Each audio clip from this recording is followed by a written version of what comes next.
Hey guys, if you're a personal trainer or a salesperson working in the fitness industry, you're going to have objections from potential customers, especially when you're doing a tour or when you're doing a free consultation. In today's video, I'm just going to talk to you a little bit about how you can overcome objections more effectively and how you can prevent objections from occurring in the first place. Before I do that, my name is Joel with FitBiz Toolbox. Please don't forget to subscribe below and like this video. You can also go to FitBizToolbox.com to check out some of the videos that we have. So the first thing that I want to discuss about overcoming objections is getting into the mindset where you try to prevent the objections from occurring in the first place. In order to do that, a principle that you need to know about is called the consistency principle. And this consistency principle is a principle that was made famous by a man named Robert Cialdini, who's a professor in Arizona, I believe at ASU. He's also written a number of books. One of the most common or the most important and popular books is called Influence. In that book, he talks about this consistency principle. And what it means is when someone takes a stand for something, verbally or in writing, they now want to act according to what they've taken a stand for. So here's how this works, or here's how this can be effective when you're overcoming objections. Let's say you're on a tour or you're doing a free consultation with someone as a personal trainer. At some point during this tour, so it wouldn't be, when you sit down and you ask for the sale. On the tour or during the fitness consultation, you might want to ask someone how many days a week they can commit to getting to the gym.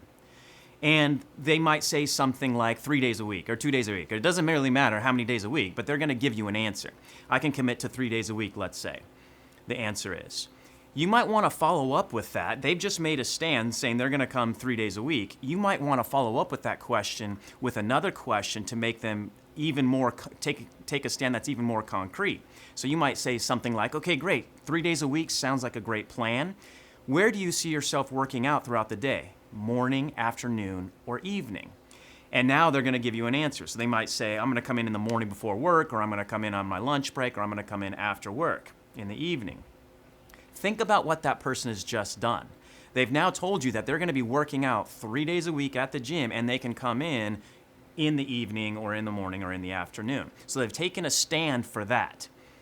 Think about the objection you're less likely now to hear because of the stand they just took. You're less likely to hear the objection, I don't have time to get to the gym, because they've already taken a stand towards that.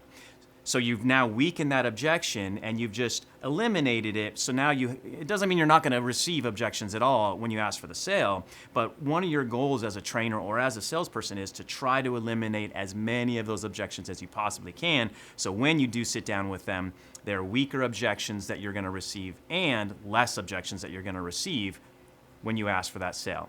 Two other things that I'll just tell you when you do receive objections, the mindset that you want to be in is, number one, don't try to make it an argument. What will end up happening is you'll win your argument, but you'll lose your sale. If it feels like an argument, if it feels like a debate, you're probably doing it wrong.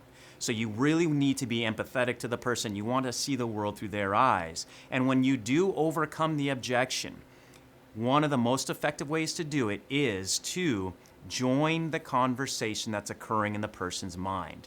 So they're giving you an objection for a reason. You want to truly understand that and even summarize their objection rather than trying to overcome it right away. We get into a lot more detail about this in a lot of our courses at FitBiz Toolbox. So again, please subscribe below, like this video, and if you'd like to hear more, go to FitBizToolbox.com and like this. What?